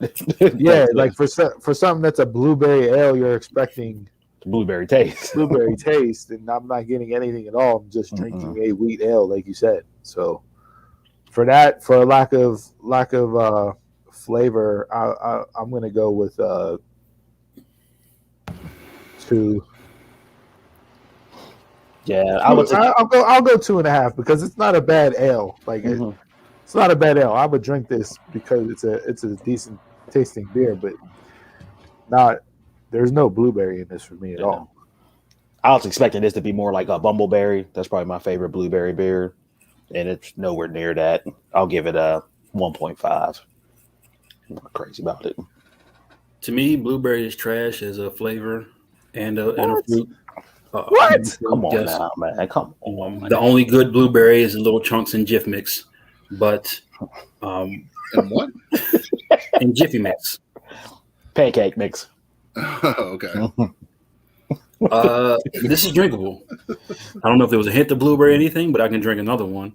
I give it a 2.5. It's drinkable. It's not. I'm picking up the blueberry. Well, you're the only one that's getting There's a hint. I'm not getting shit. A slight hint. Yeah, it's not just necessarily just a typical wheat ale. I'm getting a little bit. It's not strong, but enough that I'm actually able to taste it. But it's a basic wheat ale. Like I don't think the wheat ale itself is anything special. I'll give it a 2. All right. Well, if you're out, you want to try it, pick it up. Mhm. Let us know what you think. Like I said, I'll drink it just because it's just a decent tasting beer. Like I'm not over the moon with it or anything. I did want to announce. I saw Mountain Dew is coming out with a line of hard Mountain Dew flavors, which will be arriving next year. Don't know if I'll drink these. Not a big fan of Mountain Dew, but they'll have zero sugar hard Mountain Dew, which looks to be just like the regular Mountain Dew flavor, like the pop. They'll have a black cherry and a watermelon, both of which are also zero sugar. And it looks to be, is that 5% alcohol or not? 5% alcohol for all three of those. They just said next year, no time date or anything. Just arriving sometime next year. Okay. All right. Yeah. So zero sugars, that's good. It just says early 22. Okay. So I would say probably sometime before spring you'll get the launch of that. So there you go, a little breaking. Also, The Rock announced another brand to the Terramana tequila line. And I forget what they're calling that one. Yeah. That's supposed to be due out in October. Yeah. So it's ready. It's there. Another drink will be coming soon. We will try that when we find it. Yeah, we'll try that one just like we reviewed the other Terramana tequilas on this show. So anything else from anybody on this Ellicottville Blueberry Wheat Ale before we wrap up the segment? No. All right. With that, as always, we ask that you raise your bottles, cans, red and blue solo cups, brown paper bags, shot glasses, whatever you're drinking with us this week, and to good ships and wood ships and ships that sail the seas. The best ships are friendships, and friends will always be.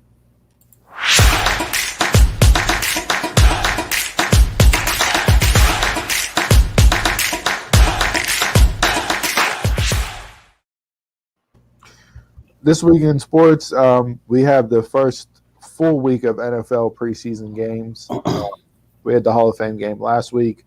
Steelers played the Eagles on Thursday night. They won again. Dwayne Haskins looked really good, pulling himself, I would say, on par with Mason Rudolph for the backup of the quarterbacks behind Ben Roethlisberger. So we'll see how that plays out the rest of the preseason. Ben is expected to play next week against Detroit in Game 3. There were 3 games on last night. There's, I think, 5 games on tonight. Wow. Yeah. So preseason's back. We'll do our regular season predictions here in a couple weeks before the NFL season kicks off. With that being said, the only other thing, sports-wise, a couple things. Mike Lange retired officially from the Pittsburgh Penguins. Those of you that followed the Penguins, grew up with the Penguins that are around our age or a little older, Mike Lange is a living legend. Absolutely. When it comes to he sports is. broadcasting. Not only was he a fantastic and amazing announcer, he's also a better man, which is hard to say whenever you're that good on the microphone calling the sport. But his calls were synonymous with throwing out adjectives for around the city of Pittsburgh. He was the voice of the Pens. Voice of the Pens, and he brought a different style to announcing than just about anybody that I can think of with his calls. Yeah. You know, anytime there's a goal scored or game over, Elvis has left the building.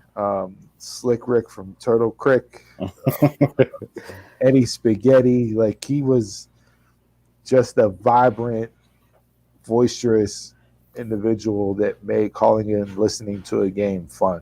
So he will be missed for sure.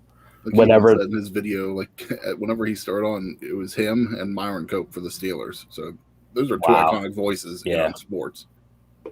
I think one of my favorite lines from him was every time the puck hit the post, he'd be like, "Big Ben struck 10."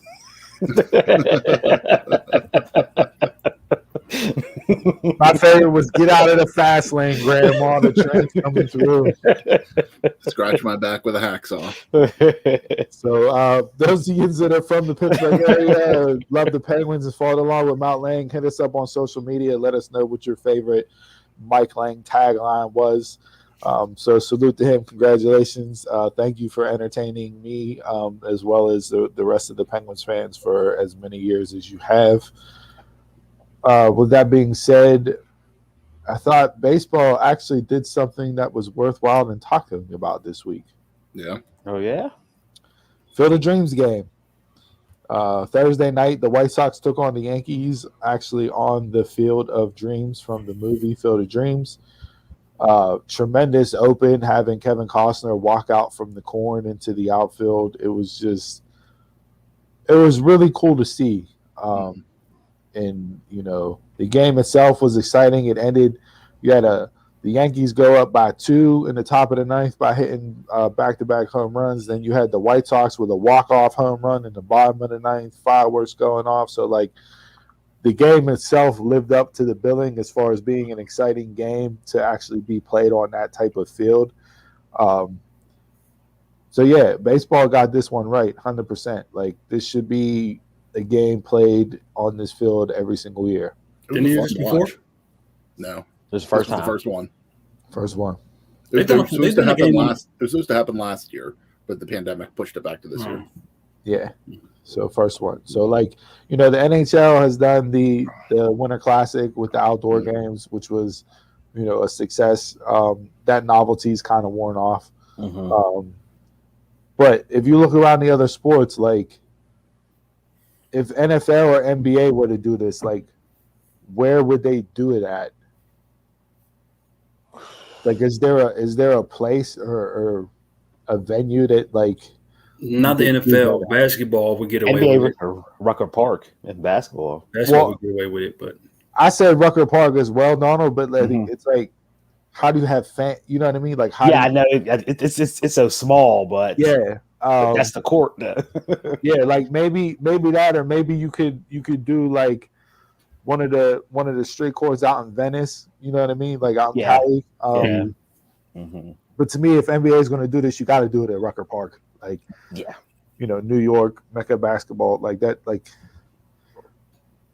and we saw Rucker Park, you know, rise to fame with all the And1 stuff.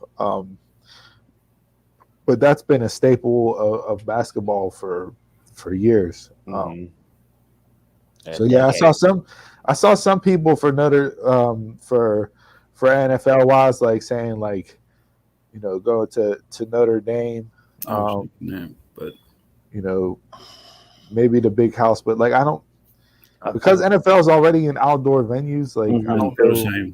Yeah, it won't feel that different. Yeah, and I don't know if there's like a domain, you know, like play that on the moon. Yeah.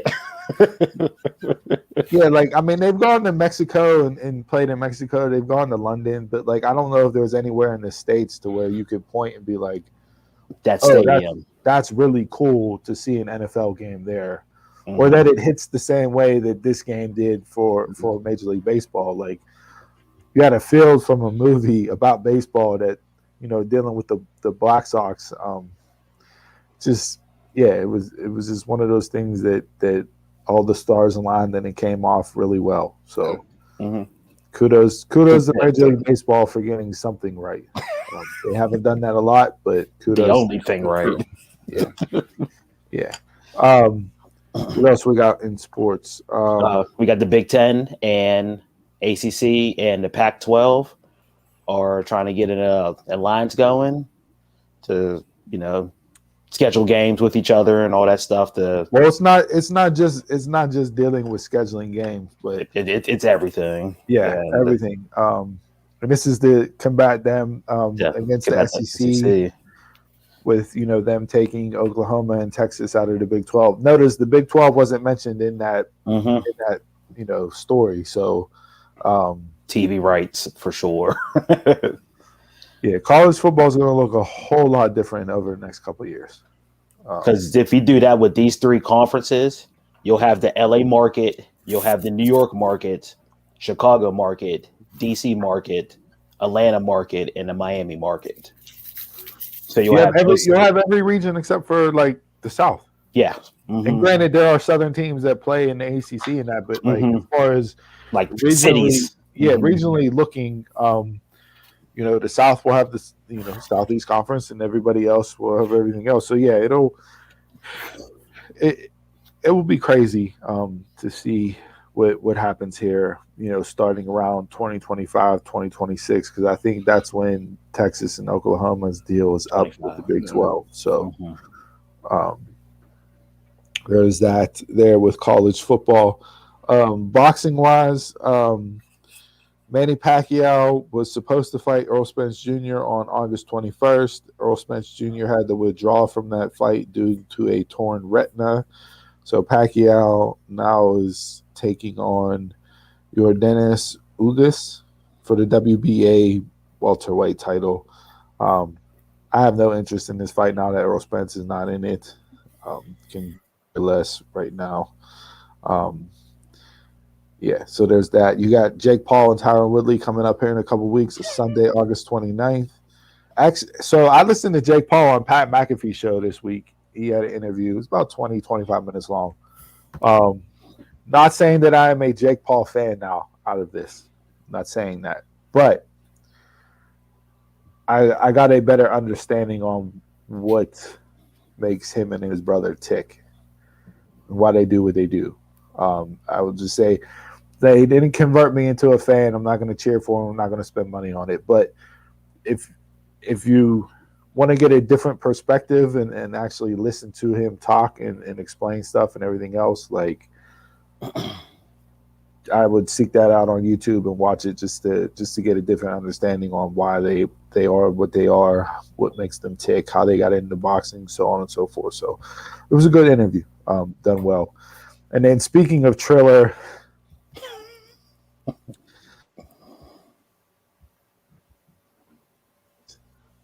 in a boxing match take place. We missed that.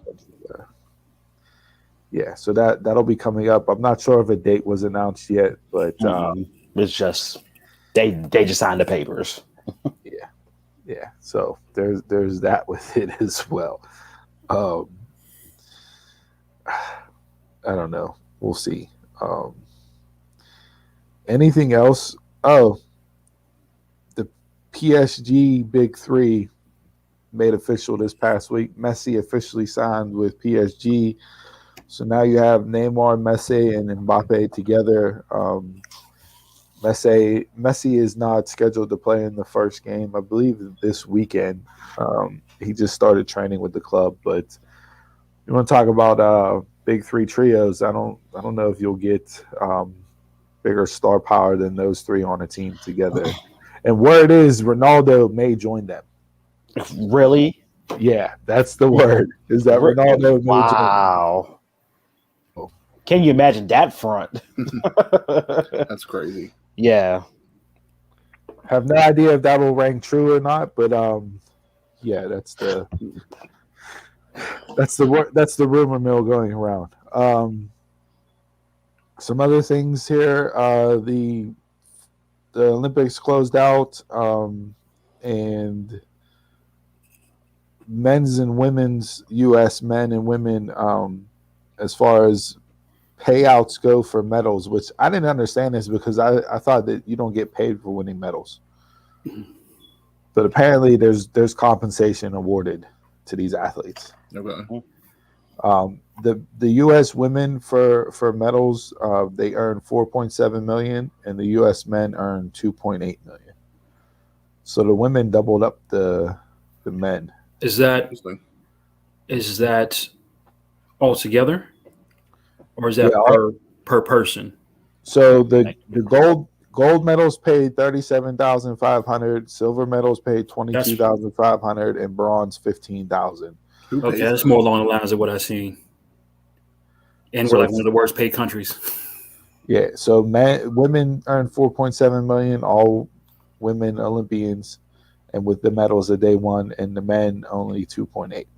Does that come from the Olympic Committee, or does that come from the U.S. team? Or it doesn't. It was just from I saw it on Spot Track on Twitter. I'm not sure who Yeah, I never knew actually that. pays that.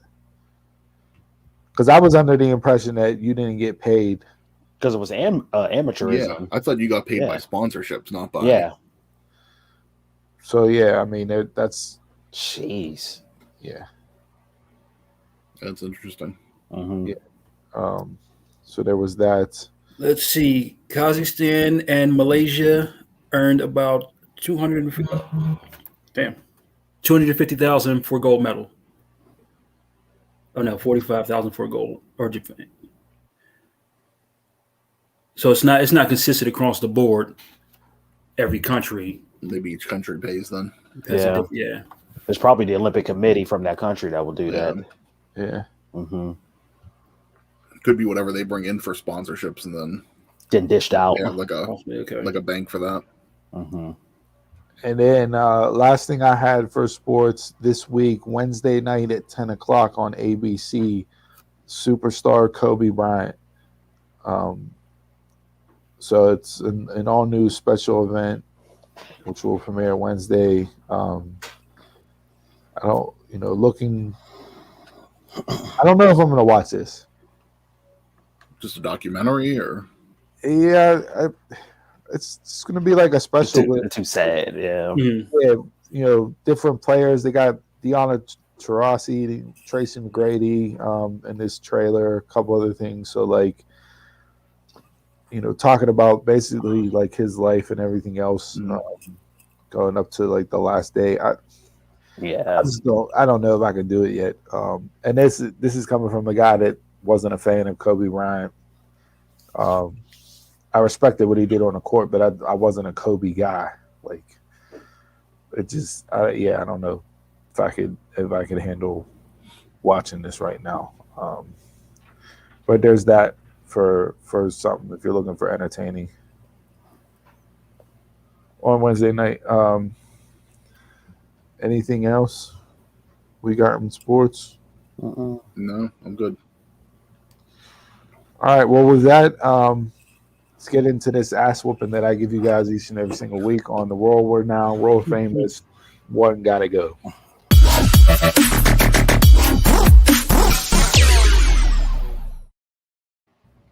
All right, guys, coming off of last week's pizza round, all the polls that we did, Domino's gotta go. So, Stephen Dahl, I know that's what you said last week. So That's not surprising. this week is Donald's game. Go, Donald. So I wanted to think outside the box, and I did. The most well-known American celebrities with official black belts.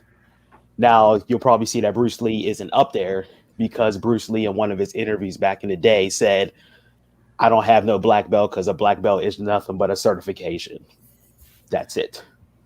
So as a black belt, I'm not a black belt. So these are the 4 most famous American celebrities with black belts. There's more, but these are like the official ones.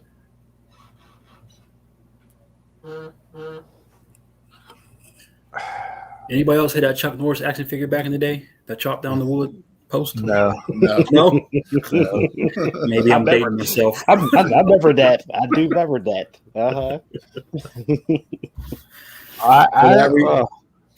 For that reason alone, Chuck Norris stays on this list. Chuck Norris stays on this list just because of he's Chuck Norris. 1.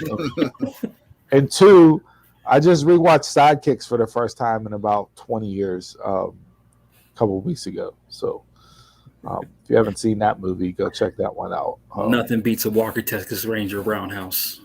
The worst acting of any TV show ever. That is the ultimate finisher that nobody ever kicked out of. This is true. I used to love when Conan would make fun of the show and he'd have that lever and then like just pop up like a random clip of Walker. I'm gonna go Wesley Snipes off this list.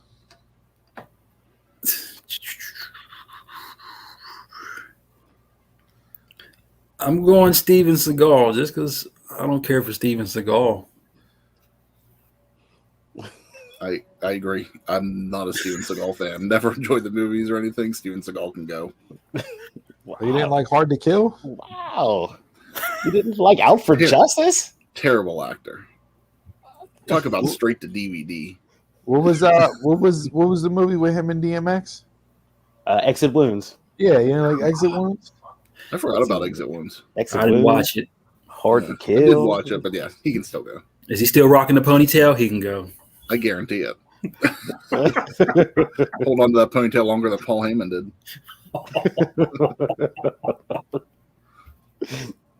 Yeah, to me, Norris is safe. Michael Jai White is safe. Just, Safe, definitely. Like Tyson, him playing Tyson alone was enough for me to keep him on this list. It's crazy. He's got 7 black belts, though. Yeah, I didn't realize he had that many. Mm-hmm. Yeah, White and Norris are definitely staying because they go whoop ass for sure.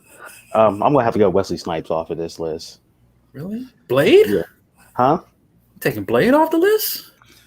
Blade had weapons. I want to see your hand to hand. That's what it's more about. Give me your hand to hand. Let me see that. All right, so we got 2 for Snipes, 2 for Seagal. So the fans who probably aren't going to give a shit about this one, they'll be the deciding vote. This is not going to get any back-to-back weeks traction. of 2-2. This is Really? I thought we had discuss a. We discussed something, but we forgot it already. yeah. This is not. I don't. This one's probably going to fall flat, guys. If anybody votes off Chuck Norris, you got to get these hands. I got 2 black belts. Hey, I'm thinking outside the box. I'm just not thinking straight food or anything. Like I'm not mad at the creativity. Yeah. I'm not mad at the creativity. I'm just thinking from the masses. Mm. But let us know what you think. See if you I don't can know. split. We got some MMA fans, I'm sure, out there that will probably be interested in that. Think like, where's Billy Blanks? Billy Blanks was on my list. That was on your original. What's he got? He has 1 black belt, but he's like an 8th degree Tabo. I'm Tabo. 8th degree Taekwondo. Look at his blood type out. Oh, he's type O. Type O negative.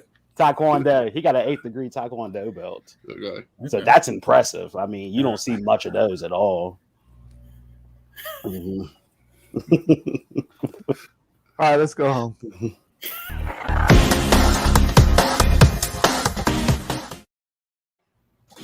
All right, boys and girls, thanks for tuning to episode 50. Can't believe we made it to 50 episodes. A few weeks we'll be celebrating our 1-year anniversary, so stay tuned for that. Make sure you like, follow, and subscribe to our YouTube channel, Facebook, Instagram pages, Twitter. Also, buy our merch. Got a couple shirts out here. Got the original logo. Steve's got the After Dark on.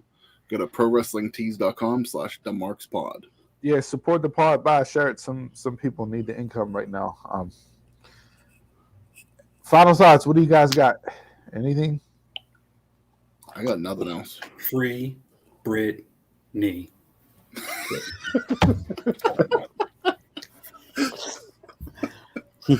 I guess they did this week. Yeah. No lie, I actually when I went to the bathroom, I was going to buy a DMD shirt, but they were sold out. I don't believe that. I was going to buy one. I don't believe that. I was going to buy one. You can also buy those at prowrestlingtees.com. I wanted it to wear today. Moment's over.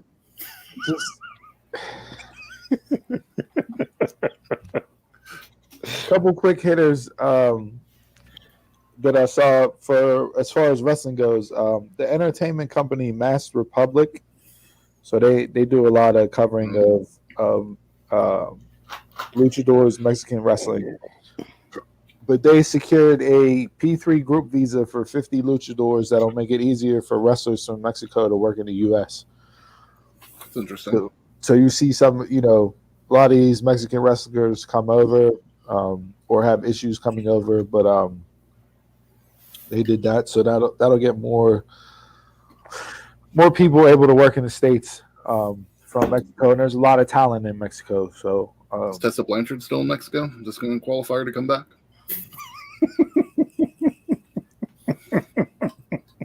Not going there. Not going there. Shout out and condolences to the family, friends, the passing of legendary Florida State coach Bobby Bowden this past week. Florida State is my favorite football team, college-wise. I've been a Florida State fan going back to Charlie Ward and Ward Dunn and those guys, even Dion, way back in the day. So Dexter Carter. One time they finished top 5 for 14 consecutive seasons, 1987 to 2000. Man. And back in that day, there wasn't no college football playoff, none of that. He won 2 national titles while at Florida State. Just one of the true legends in the coaching world. So shout out to Bobby Bowden, prayers and condolences to his friends and family there. Trying to just scrolling through real quick, see if we got anything else that we may have missed during the show itself. Did anybody watch the Hall of Fame stuff? Speeches? Anybody's speeches stand out to you? Troy's was really good. I was excited to hear Troy's, and he did not disappoint. I just seen Walter Payton's. That's it. Payton's was good. I think Edgerrin James had the line of the night, from gold teeth to gold jacket. That was pretty good. What else? Anything else? Question for you guys. Which NFL team has the longest, or which NFL team has the longest tenure without a losing season? Steelers.